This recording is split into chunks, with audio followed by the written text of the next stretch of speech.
Shut your fucking mouth, you fucking piece of shit. Try me, you wankers. Fucking try me. If I could name only one thing that bothers me more than anything else in the world, it would have to be sexism. I truly believe that all human beings should be provided equal rights and equal protections under the law, regardless of sex or sexual preference. Recently, AngryAussie uploaded a video showing his disgust for female circumcision. Any sort of practice around female genital mutilation of young girls, it's child abuse. I thought this was particularly interesting because he uploaded a video several months back where he had a woman speaking poorly of men who had not been circumcised. And if your partner has only previously been used to unhygienic, uncircumcised men, it will be hard for her to get used to a cock with, for her, normal odours and flavours. In the meantime, grate some Parmesan cheese and wrap some free-range deli ham around your dick. I added a comment explaining that the foreskin of the male penis is in fact the most sensitive part and was demonstrated in a study published in the British Journal of Urology in 2007 called Fine Touch Pressure Thresholds in the Adult Penis. He removed my comment and blocked me. Any fucking wanker who wants to jump in and go, oh, male circumcision is just as bad. Shut your fucking mouth, you fucking piece of shit. Anyone who tries to hijack comment threads with that shit, block, delete in a fucking heartbeat. Try me, you wankers. Fucking try me. AngryAussie has every right to say whatever he wants and to block and remove comments if he wants to. But I also have the right to make a video reply, whether he chooses to accept it or not. And when I see this kind of extreme sexism, I cannot stand by and let it go unchallenged. If AngryAussie knew he was right in his position, he wouldn't have resorted to removing comments and blocking people. Block, delete in a fucking heartbeat. Try me, you wankers. Fucking try me. So let's get right down to the issue. Why do some people assume female circumcision is evil and male circumcision is good? I'm going to go through a list of the most common arguments and refute them. But let me start with what the actual reason is, and we can play semantics later. At the heart of it, it's simply pure sexism, with an appeal to tradition and an appeal to popularity to back up this sexist stance. Sexists often think of men as tough and not in need of protection, and women as delicate and in need of special protection. So let's go over the most common arguments. When men are circumcised, they aren't losing anything important. This could not be more incorrect.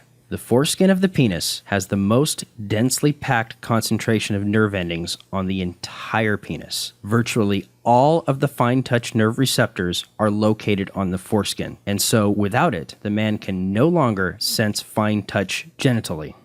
That's an entire sensation removed for life. That would be like removing your ability to taste sweet or your ability to see blue. It can also be compared to the way female circumcision can remove an entire sensation, only allowing the woman to get sexual pleasure through vaginal penetration. If a man has been circumcised, he cannot experience the sensation of foreskin stimulation, just as a type 1 clitorectomized woman cannot sense clitoral stimulation. Both now require penetration or other means of strong pressure sensation.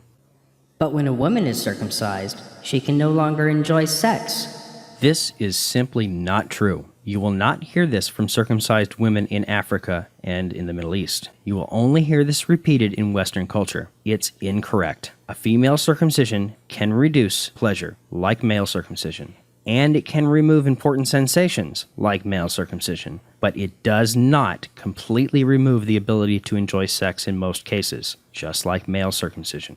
But female circumcision is designed to reduce pleasure, and male circumcision isn't. This claim always amuses me, because it speaks to the lack of historical understanding. Male circumcision was first medicalized and popularized in Western culture as a means to stop masturbation, because they knew it reduced pleasure. Even as late as 1969, male circumcision was still promoted in the medical community as a cure for masturbation.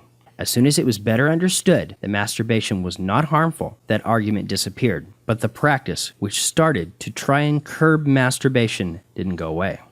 In the 11th century, the very famous Jewish rabbi and philosopher Moses Maimonides wrote, "The reason for circumcision is to bring about a decrease in sexual intercourse and a weakening of the organ in question, so that this activity be diminished and the organ be in as quiet a state as possible. The bodily pain caused to that member is the real purpose of circumcision. Violent concupiscence and lust that goes beyond what is needed are diminished. The fact that circumcision weakens the faculty of sexual excitement and diminishes the pleasure is indubitable."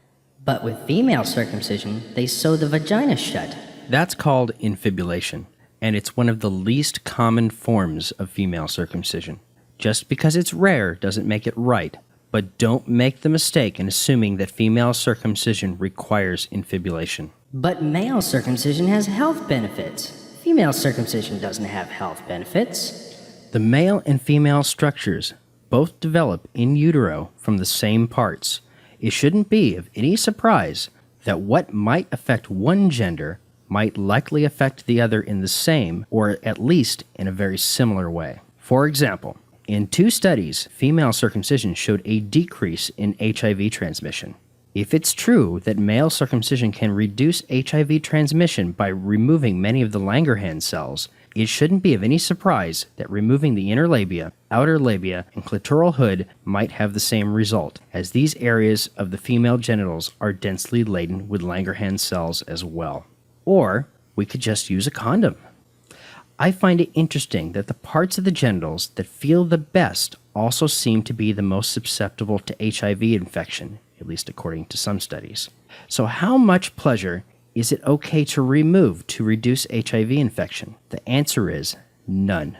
Unless we're talking about adults giving informed consent to remove parts of their own genitals, children don't have the voice to make that kind of decision. But if boys aren't circumcised, they'll get stuff under there.